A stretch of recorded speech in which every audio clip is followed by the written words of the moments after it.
हर हर महादेव। आप सभी को गणगौर तीज की हार्दिक शुभकामनाएं। गणगौर का पर्व हर वर्ष चैत्र माह के शुक्ल पक्ष की तृतीया तिथि को मनाया जाता है। चैत्र शुक्ल पक्ष की तृतीया तिथि प्रारंभ होगी 10 अप्रैल दिन बुधवार शाम 5:32 पर और समाप्त होगी 11 अप्रैल दिन गुरुवार दोपहर 3:03 पर। तो उदया तिथि के अनुसार गणगौर का पर्व साल 2024 में 11 अप्रैल दिन गुरुवार को मनाया जाएगा। इस दिन जो भी महिलाएं गणगौर का व्रत करती हैं तो उन्हें व्रत कथा भी अवश्य सुननी चाहिए। तो आज की वीडियो में हम सुनेंगे गणगौर की व्रत कथा। गणगौर की पूजा चैत्र नवरात्रि के तीसरे दिन की जाती है। इस दौरान सुहागन और कुंवारी कन्याएं माता पार्वती और शिव जी की पूजा करती हैं और पति की लंबी उम्र के लिए कामना करती हैं। इस पर्व की खास रौनक राजस्थान में देखने को मिलती है। राजस्थान के अलावा उत्तर प्रदेश, मध्य प्रदेश, हरियाणा और गुजरात के कुछ इलाकों में भी यह पर्व मनाया जाता है। गणगौर शब्द गण और गौर दो शब्दों से मिलकर बना है, जहां गण का अर्थ है शिव और गौर का अर्थ है माता पार्वती से। दरअसल गणगौर पूजा शिव पार्वती को समर्पित है, इसलिए इस दिन महिलाओं द्वारा भगवान शिव और माता पार्वती की मिट्टी की मूर्तियां बनाकर उनकी पूजा की जाती है। इसे गौरी तृतीया के नाम से भी जाना जाता है। मान्यता है कि इस व्रत को करने से महिलाओं को अखंड सौभाग्य की प्राप्ति होती है। भगवान शिव जैसा पति प्राप्त करने के लिए अविवाहित कन्याएं भी यह व्रत करती हैं। धार्मिक मान्यताओं के अनुसार माता पार्वती भगवान शिव के साथ सुहागन महिलाओं को अखंड सौभाग्य का आशीर्वाद देने के लिए भ्रमण करती हैं। महिलाएं परिवार में सुख समृद्धि और सुहाग की रक्षा की कामना के लिए पूजा करती हैं।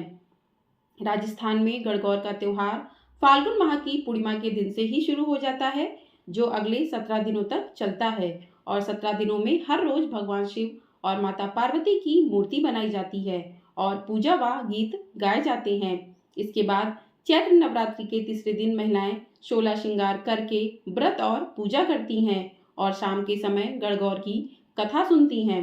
मान्यता है कि बड़ी गणगौर के दिन जितने गहने यानी गुने माता पार्वती को अर्पित किए जाते हैं, उतने ही घर में धन वैभव बढ़ता है। पूजा के बाद महिलाएं ये गुने सास, ननद, देवरानी या जिठानी को दे देती हैं। गुने को पहले गहना कहा जाता था, लेकिन अब इसका अपभ्रंश नाम गुना हो गया।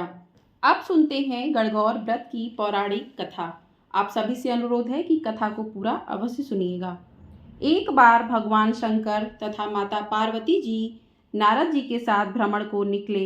चलते चलते वे चैत्र शुक्ल तृतीया के दिन एक गांव में पहुंच गए। उनके आगमन का समाचार सुनकर गांव की श्रेष्ठ कुलीन स्त्रियां उनके स्वागत के लिए स्वादिष्ट भोजन बनाने लगीं। भोजन बनाते बनाते उन्हें काफी विलंब हो गया, किंतु साधारण कुल की स्त्रियां श्रेष्ठ कुल की स्त्रियों से पहले ही थालियों में हल्दी तथा अक्षत लेकर पूजन हेतु पहुंच गईं। पार्वती ने उनके पूजा भाव को स्वीकार करके सारा सुहाग रस उन पर छिड़क दिया। वे अटल सुहाग प्राप्ति का वरदान पाकर लौटी। तत्पश्चात उच्च कुल की स्त्रियां अनेक प्रकार के पकवान लेकर गौरी जी और शंकर जी की पूजा करने पहुंची। सोना चांदी से निर्मित उनकी थालियों में विभिन्न प्रकार के पदार्थ थे।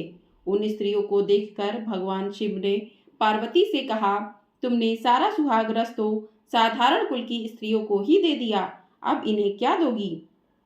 पार्वती जी ने उत्तर दिया, प्राणनाथ, आप इसकी चिंता मत कीजिए। उन स्त्रियों को मैंने केवल ऊपरी पदार्थों से बना रस दिया है, इसलिए उनका रस धोती से रहेगा, परंतु मैं इन उच्च कुल की स्त्रियों को अपनी उंगली चीरकर अपने रक्त का सुहाग रस दूंगी। यह सुहाग रस जिसके भाग्य में पड़ेगा वह तन मन से मुझ जैसी सौभाग्यवती हो जाएगी। जब स्त्रियों ने पूजन समाप्त कर दिया, तब पार्वती जी ने अपनी उंगली चीरकर उन पर छिड़क दी। जिस पर जैसा छींटा पड़ा उसने वैसा ही सुहाग पा लिया। तत्पश्चात भगवान शिव की आज्ञा से पार्वती जी ने नदी तट पर स्नान किया और बालू की शिव मूर्ति बनाकर पूजन करने लगी। पूजन के बाद बालू के पकवान बनाकर शिव जी को भोग लगाया। प्रदक्षिणा करके नदी तट की मिट्टी से माथे पर तिलक लगाकर 2 कण बालू का भोग लगाया। इतना सब करते करते माँ पार्वती को काफी समय लग गया। काफी देर बाद जब वे लौट कर आई तो महादेव जी ने उनसे देर से आने का कारण पूछा। उत्तर में माता पार्वती ने झूठ ही कह दिया कि वहां मेरे भाई भावज आदि मैके वाले मिल गए थे, उन्हीं से बातें करने में देर हो गई। परंतु महादेव तो महादेव ही थे, वे कुछ और ही लीला रचना चाहते थे। अतः उन्होंने पूछा, पार्वती तुमने नदी के तट पर पूजन करके किस चीज का भोग लगाया था और स्वयं कौन सा प्रसाद खाया था? स्वामी पार्वती जी ने पुनः झूठ बोल दिया। मेरी भावज ने मुझे दूध भात खिलाया, उसे खाकर मैं सीधी यहाँ चली आ रही हूँ। यह सुनकर शिव जी भी दूध भात खाने की लालच में नदी तट की ओर चल दिए। पार्वती दुविधा में पड़ गईं।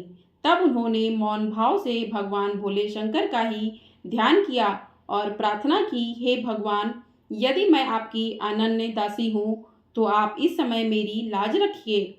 यह प्रार्थना करती हुई पार्वती जी भगवान शिव के पीछे पीछे चलती रहीं। उन्हें दूर नदी के तट पर माया का महल दिखाई दिया। उस महल के भीतर पहुंचकर वे देखती हैं कि वहां शिव जी के साले और सहलज आदि सब परिवार उपस्थित हैं। उन्होंने गौरी तथा शंकर का भावभीना स्वागत किया। वे 2 दिनों तक वहां रहे। तीसरे दिन पार्वती जी ने शिव से चलने के लिए कहा, पर शिव जी तैयार न हुए। वे अभी और रुकना चाहते थे। तब पार्वती जी रूठकर अकेली ही चल दी। ऐसी हालत में भगवान शिव जी को पार्वती के साथ चलना पड़ा। नारद जी भी साथ साथ ही चल दिए। चलते चलते वे बहुत दूर निकल आए। उस समय भगवान सूर्य अपने धाम पश्चिम को पधार रहे थे। अचानक भगवान शंकर जी पार्वती से बोले, मैं तुम्हारे मायके में अपनी माला भूल आया हूँ। ठीक है, मैं ले आती हूँ। पार्वती जी ने कहा और जाने को तत्पर हो गई। परंतु भगवान ने उन्हें जाने की आज्ञा न दी और इस कार्य के लिए ब्रह्मपुत्र नारद जी को भेज दिया। परंतु वहां पहुंचने पर नारद जी को कोई महल नजर न आया। वहां तो दूर तक जंगल ही जंगल था, जिसमें हिंसक पशु विचर रहे थे। नारद जी वहां भटकने लगे और सोचने लगे कि कहीं वे किसी गलत स्थान पर तो नहीं आ गए। मगर सहसा ही बिजली चमकी और नारद जी को शिव जी की माला एक पेड़ पर टंगी हुई दिखाई दी। नारद जी ने माला उतार ली और शिव जी के पास पहुंचकर वहां का हाल बताया। शिव जी ने हंसकर कहा, नारद, यह सब पार्वती की ही लीला है। इस पर पार्वती बोली, मैं किस योग्य हूँ? तब नारद जी ने सिर झुकाकर कहा, माता, आप पतिव्रताओं में सर्वश्रेष्ठ हैं। आप सौभाग्यवती समाज में आदि शक्ति हैं। यह सब आपके पतिव्रत का ही प्रभाव है। संसार की स्त्रियां आपके नाम स्मरण मात्र से ही अटल सौभाग्य प्राप्त कर सकती हैं और समस्त सिद्धियों को बना तथा मिटा सकती हैं। तब आपके लिए यह कर्म कौन सी बड़ी बात है? महामाये, गोपनीय पूजन अधिक शक्तिशाली तथा सार्थक होता है। आपकी भावना तथा चमत्कार पूर्ण शक्ति को देखकर मुझे बहुत अधिक प्रसन्नता हुई है। मैं आशीर्वाद रूप में कहता हूँ कि जो स्त्रियां इसी तरह गुप्त रूप से पति का पूजन करके मंगल कामना करेंगी, उन्हें महादेव जी की कृपा से दीर्घायु वाले पति का सत्संग मिलेगा। नारद जी ने कहा कि आप दोनों की माया आप दोनों ही जाने। आप दोनों की जो भक्ति भाव से पूजा करेगा, उनका प्रेम भी आप दोनों जैसा ही बना रहेगा। बोलिए हर हर महादेव, ओम नमः शिवाय। गणगौर पर देवी पार्वती की विशेष पूजा करने का विधान है। तीज यानी तृतीया तिथि की स्वामी गौरी हैं, इसलिए देवी पार्वती की पूजा सौभाग्य सामग्री से करें। 16 श्रृंगार चढ़ाएं। देवी पार्वती को कुमकुम, हल्दी और मेहंदी खास तौर से चढ़ानी चाहिए। इसके साथ ही अन्य सुगंधित सामग्री भी चढ़ाएं। पूजा के दौरान गणगौर पूजा के गीत भी जरूर गाना चाहिए। गणगौर एक ऐसा पर्व है जिसे हर महिला करती है। इसमें कुंवारी कन्या से लेकर शादीशुदा तक भगवान शिव और माता पार्वती की पूजा करती हैं।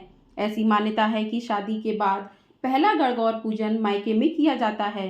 इस पूजन का महत्व अविवाहित कन्या के लिए अच्छे वर की कामना को लेकर रहता है और शादीशुदा महिलाएं अपने पति की लंबी उम्र के लिए यह व्रत करती हैं। इसमें अविवाहित कन्या पूरी तरह से तैयार होकर और शादीशुदा औरतें 16 श्रृंगार करके पूरे 16 दिन विधि विधान से पूजन करती हैं और बड़ी गणगौर चैत्र माह के तृतीया तिथि को आती है। इस दिन पूरे 16 श्रृंगार करके जो भी महिलाएं इस व्रत को करती हैं उन्हें अखंड सौभाग्य का वरदान माता पार्वती देती हैं, अखंड सुहाग का वरदान देती हैं।